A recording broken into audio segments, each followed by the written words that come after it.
simple and grace-filled ways to take care of themselves. I'm a personal trainer and nutrition coach who wants you to know your eating, movement, and body don't have to be perfect. You just need to be able to do what you're called to do.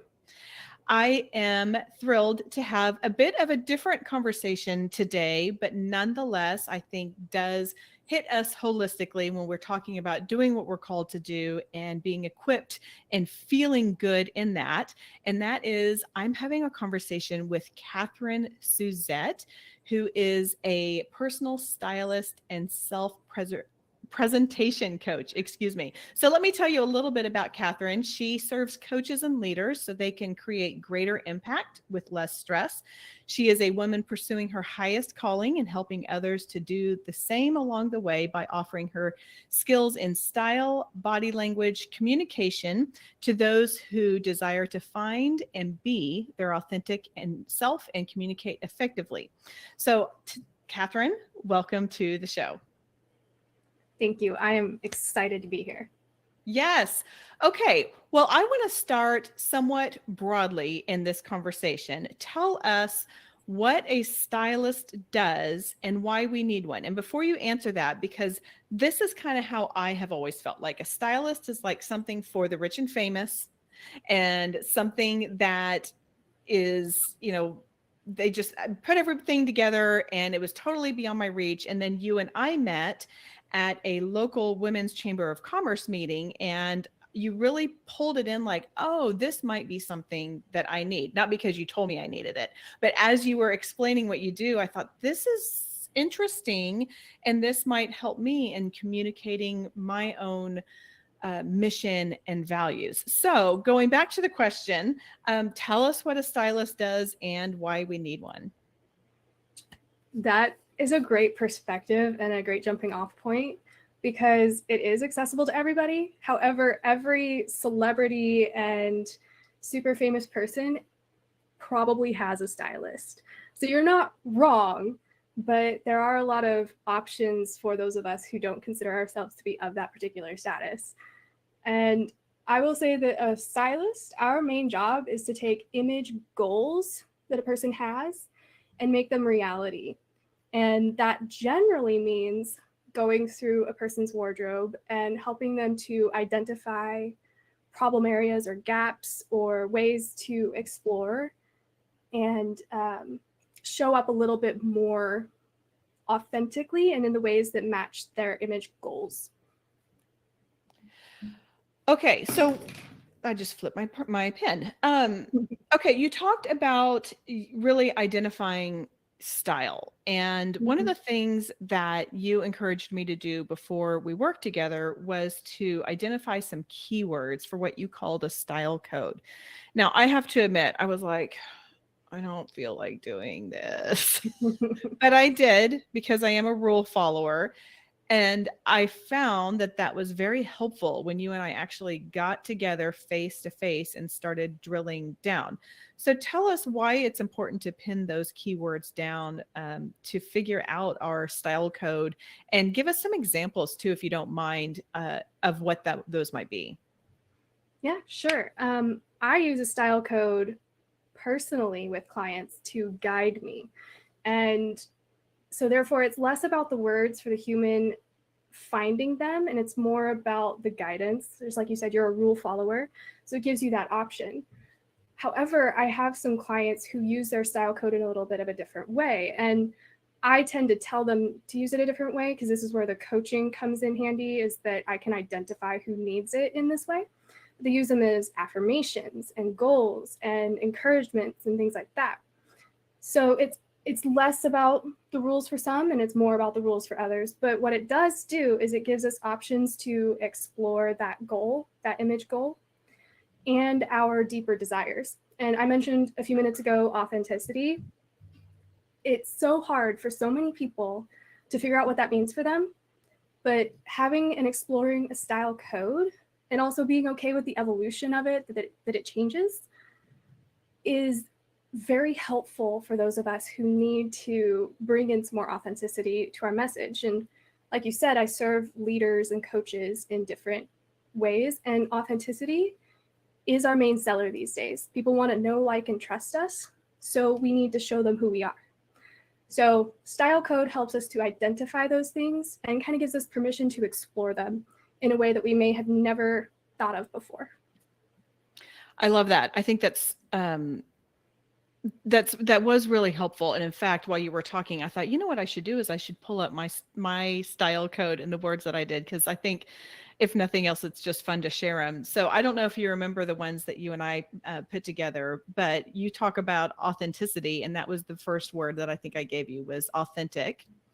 And then I did relatable, simple, athletic, and I think maybe you added in natural, which is a very fair word to add, because I am not, I mean, again, like this whole concept of using a stylist seems strange to me. However, what I like is that you were able to help me zone in and pull out all of the excess stuff to really focus in on the things that do communicate that for me when I am specifically speaking, because that's why I wanted you to help me. Is I get on stage and I take pictures and I'm like, this just does not work out well. This is not, so I needed help with that, but also just kind of communicating that. So I think that was really helpful.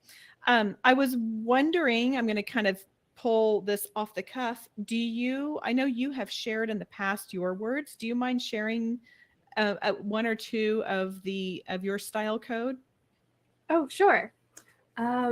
Elegance is an almost constant one for me, because even when I'm not dressed in the very typical elegant manner, like people tend to relate a lot of modesty with that. And for example, while all the main bits are covered here, I am displaying a little bit more than I may normally with my shoulders being exposed. I still think this is very elegant, because when you look at the full appearance, it's all put together in a very polished and intentional way. And the human inside the clothes is also incredibly elegant. And that's the other part of the style code that gets into my communication coaching stuff. But I use the word elegance for myself most often. And then the other one is eclectic. And I use that because my style has evolved so many times over the years that I went from like very gothic almost in high school to this. Like I'm not wearing a little bit of black right now. I am not wearing any. And that evolution was hard to give myself permission to explore. So by saying that I am eclectic, I give myself permission to be in that realm of exploration. And like many people, I also want to be approachable and relatable and all of that, but those are my two most consistent words. Yes. Well, I would agree with that just in my time with you. And just for those listening, so we do have this on YouTube, and you can go see what Katherine is wearing on the top, which is this really pretty coral off the shoulder. You're going to have to explain it more, because I'm terrible at using words. So explain it real quickly. I'm actually happy to, you guys might see a little bit of my messy office back here, but it's actually kind of this beautiful cropped top here. It's a little bit wrinkly because I have been sitting most of the day, and then I've paired it with some very elegant satin pants and some heels. And these pants just hit me in the right place. The shirt hits me in the right place. I am still very modestly covered.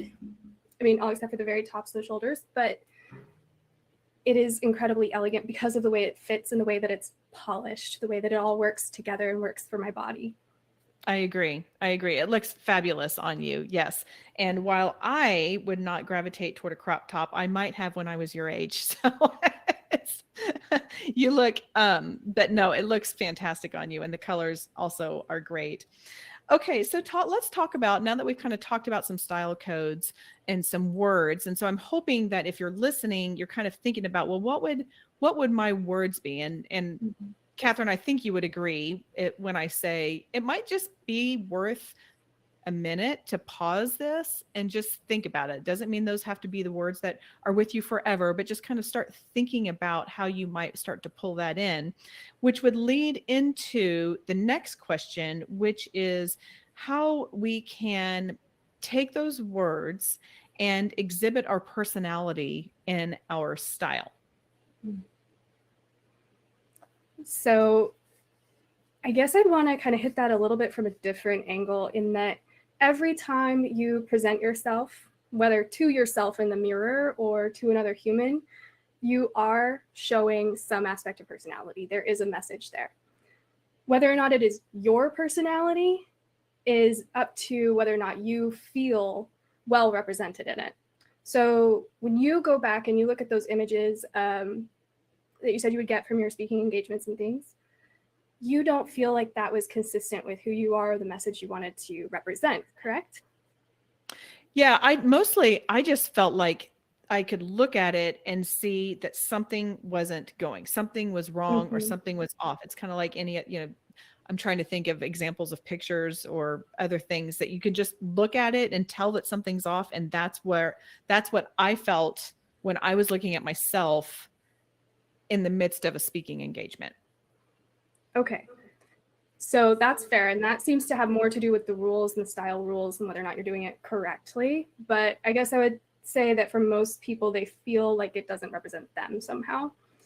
And for that person who doesn't see themselves, their personality represented in their image, then I would challenge them to find where that inconsistency seems to be coming from. That can be a huge challenge. And having a moderator to help one explore that is really helpful. Just like with almost anything else, having somebody, a third party who is not you, who is not feeling all of the same emotions and reactions and all of that, and who can see the bigger picture to help you in that is very like stress relieving for many, many, many folks. But I would say that to encourage more personality, what usually happens is that I encourage color exploration. And for that matter, exploration at all. Just like I said with my style, I like to explore and evolve. I need to encourage that in some people because they get very stuck. And then they want to keep going in that same way, but they know they need help. They don't want to actually go outside of that comfort zone. And I need to be there to encourage them out of it. Yeah, just a little bit. But you have been fun to work with because you still take my advice and you like critically think about it, and then you apply the pieces one step at a time, and seeing the way that you have altered the way that you talk about your style and even your code and things like that over time has been really fun. Well, thank you for that. And yes, I think exploring stuff, so you talk about color. Was there anything else that you might add to that in terms of exhibiting our personality? I love color. I also love accessorizing, and that is not something that most stylists, I should take that back. I don't really know. I am not most stylists, but I don't see it happen very often that a person who is talking about clothing also talks about their accessories. And that is an easy way to explore without overcommitment. Or, you and I were just talking about clothing rentals. I think that's another great way of exploration for that personality. So having the ability to explore without commitment is really important for finding a personality when you don't know what it is. If you do know what it is, like for example, one of my clients is incredibly funky and playful, but they didn't know how to represent that. Having somebody come in and tell you how to find that and find the pieces that light you up, that you're like, oh, in the mirror, that's what you need to do. You need to find that person who's going to help you with that. Yeah, that's great. When you were talking about having a third party in, I thought, what this is like a clothes therapist, like having a third party say, okay, well, this is what I'm hearing you say. And so let's put some of this together and make it work for you. Now, I know this next question is a hard one because we have different body shapes, we have different body sizes, we have different body heights and different colors in our skin. And the list is quite endless. So I get that. But I was wondering if you could share 2 to 3 just style tips that we can take with us next time we shop, keeping in mind that most of my community are women in their 40s, 50s, 60s. And so I made that joke earlier about the crop top. I see women my age all the time wearing crop tops. I never have. That's my thing. That's just not been my thing. But I'm just wondering if there's something that you might be able to kind of give us to focus on next time we either let's face it, a lot of people are shopping on Amazon now, or actually going in person, or the clothing rental, but something that we can think about next time we are picking out some clothes to explore and maybe to experiment with. Yes, I always have advice on this one. I let's start with shopping online, because this is something that people tend to ignore.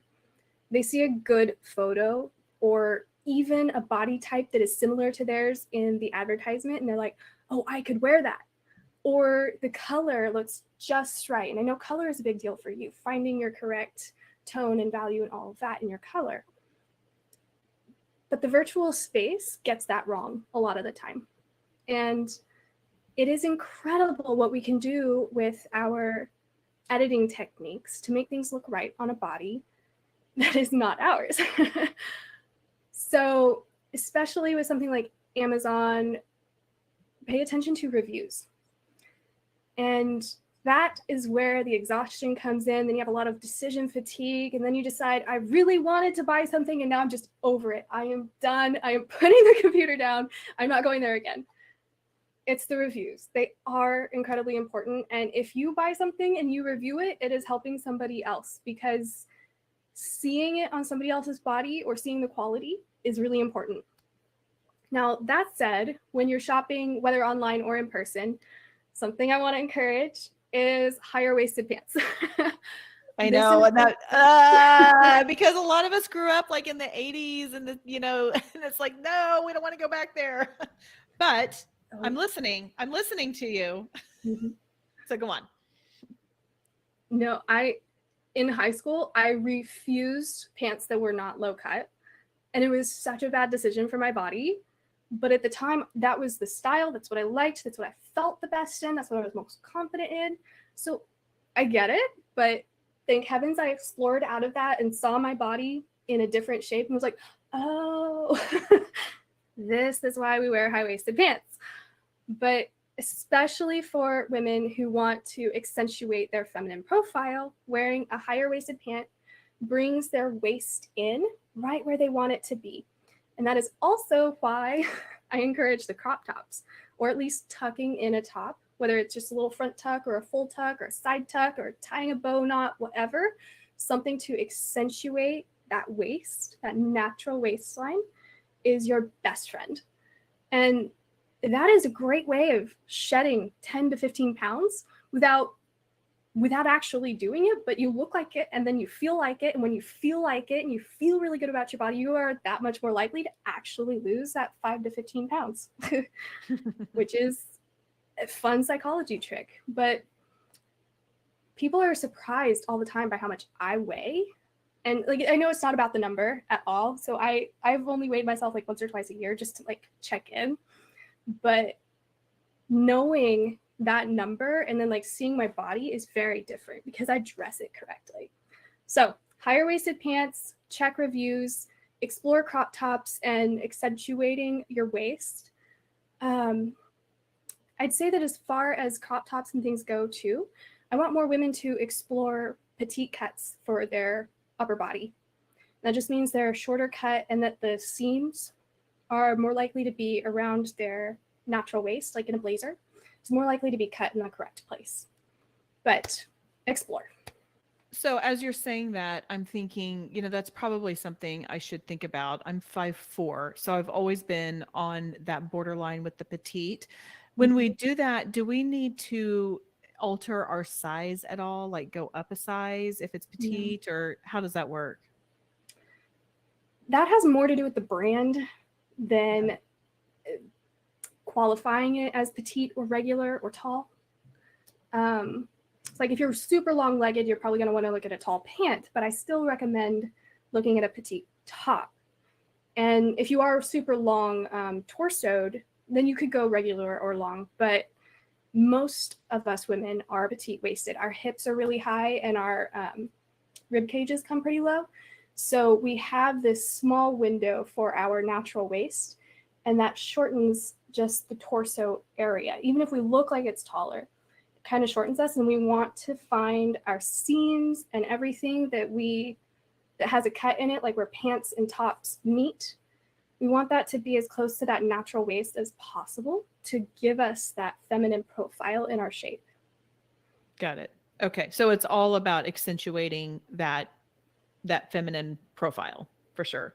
What about women who have what about women, and this happens a lot with, after menopause or something like that, who will carry more of their weight, Mhm. like in their torso area. So what kind of suggestions would you have for a body shape like that? Yeah, that is a fantastic question. And the answer doesn't change that much. So I have worked with some very more rounded women in particular areas, and they are very uncomfortable with that fact. But finding a way to create a silhouette in the eye of the viewer, whether that's them viewing themselves in the mirror or somebody else seeing them, is the factor here that you want to put emphasis on.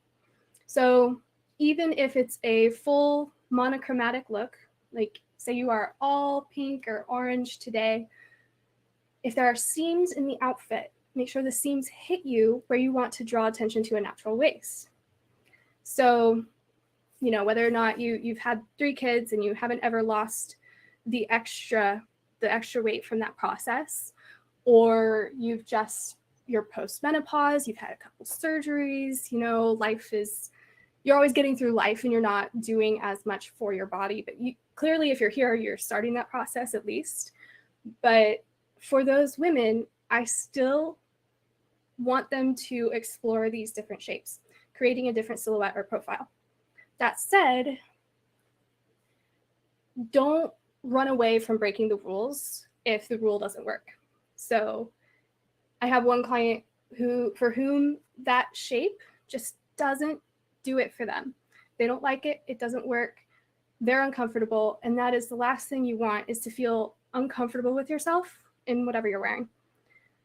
So this particular client tends to wear longer items, and we find items that accentuate her waist with the outerwear or accessories. So there are ways of breaking the rule or going around it, and it really does just come down to permission to explore. Got it. Okay, that makes sense. One of the things that I was reminded of that you recommended to me that I think is was good guidance is when ordering online to order several different sizes. Mm-hmm. It is a bit of a pain, I will admit. Yes.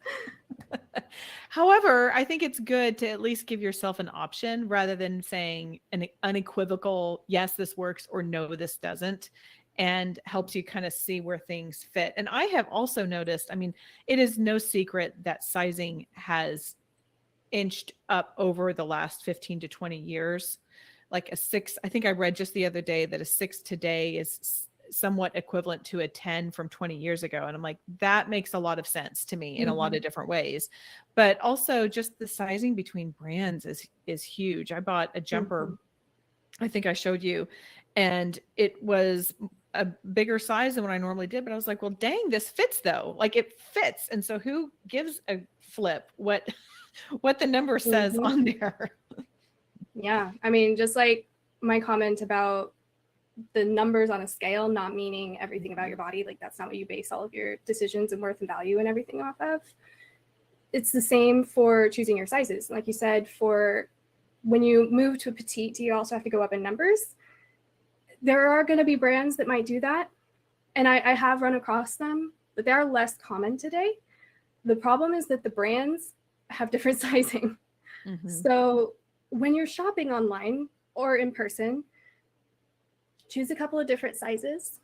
But if they offer a sizing guide and it's actually accurate, that also really helps. Pay attention to returns though.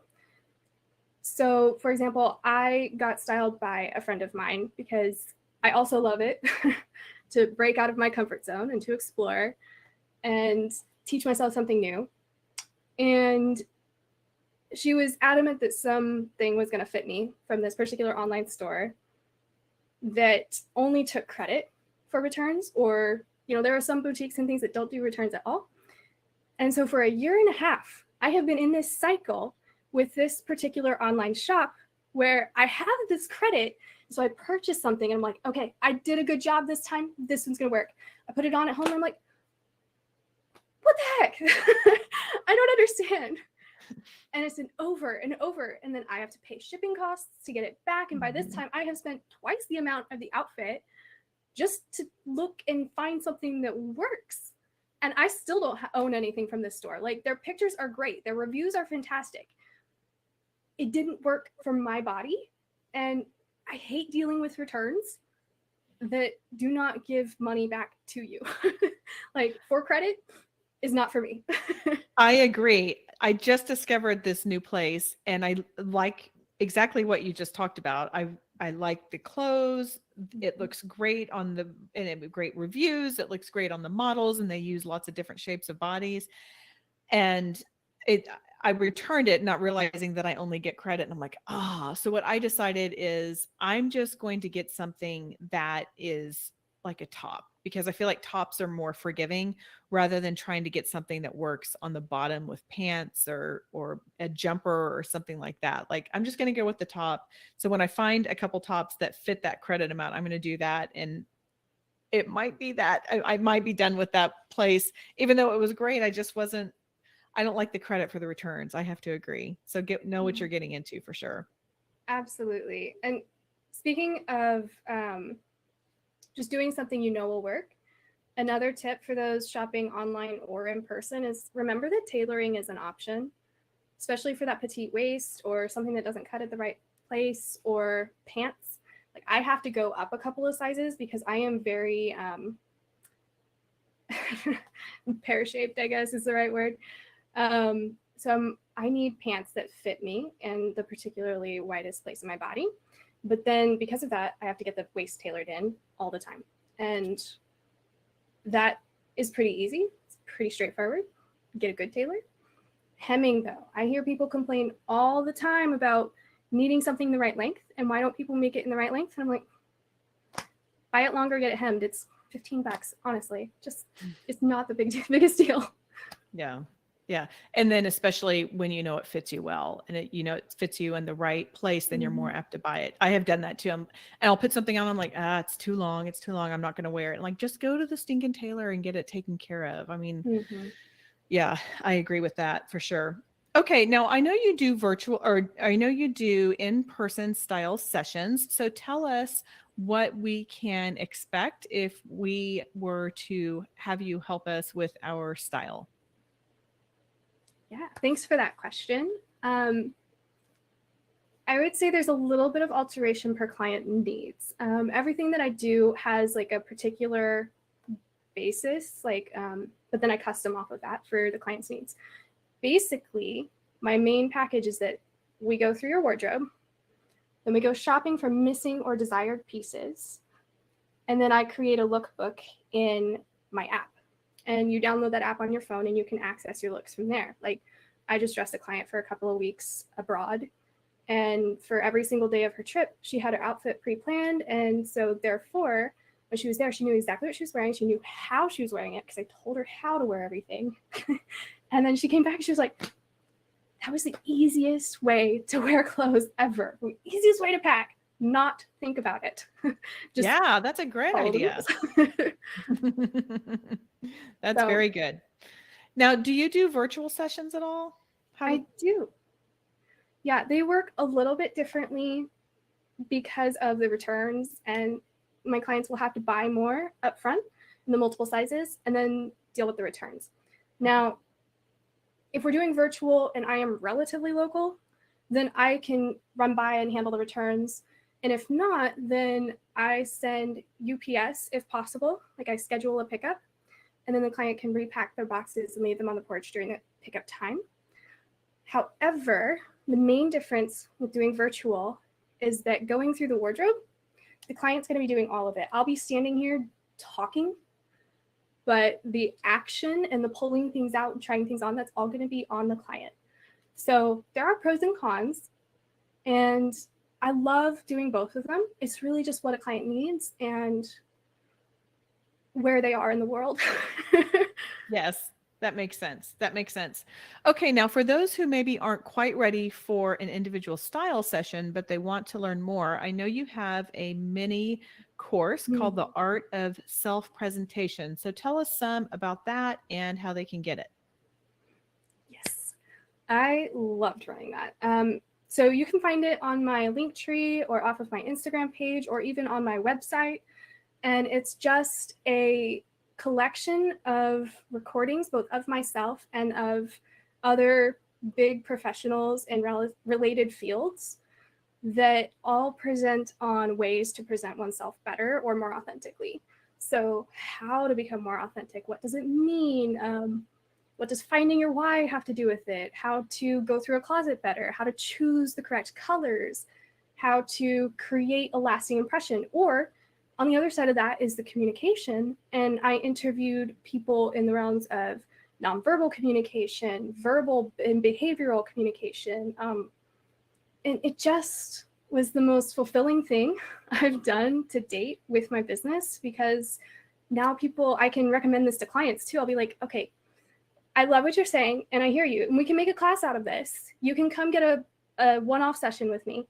However, if you go and watch this 30-minute interview, I think you're going to get at least most of what you want, and then you can come back and discuss with me. And so people can, or the followers here, whomever, can go and find that there on the Instagram links or my website. And I have a discount for this podcast, and it's called Graced Pod, all caps, no spaces. So go get a 15% discount on that and live up to your heart's content. Go explore, go get to know your authenticity, and get some really cool applicable tips that you can DIY for yourself. Yes, I love that. Thank you. And that's very generous. Thanks for the link, which we will include all of that in the show notes. So thanks for that. Okay, I have a couple questions I ask all my guests. Number one is I enjoy learning about people's tattoos because I found that when people choose to put something on their body for the rest of their life, they often have a meaning behind it. And so I was wondering, if you have a tattoo, if you would mind sharing what it is and the meaning behind it. And if you don't have one, but you had to get one, what would it be and where would it go? So I do not have one. I am commitment shy when it comes to tattoos. And part of that is in that part of me that is eclectic. I like to change. I like to evolve. I like to explore. So committing to that level of permanence on my body is just a level I'm uncomfortable with. That said, if I had to get one, there is one that I've always wanted, and it does have a story. I used to sit and read aloud to my friends all the time.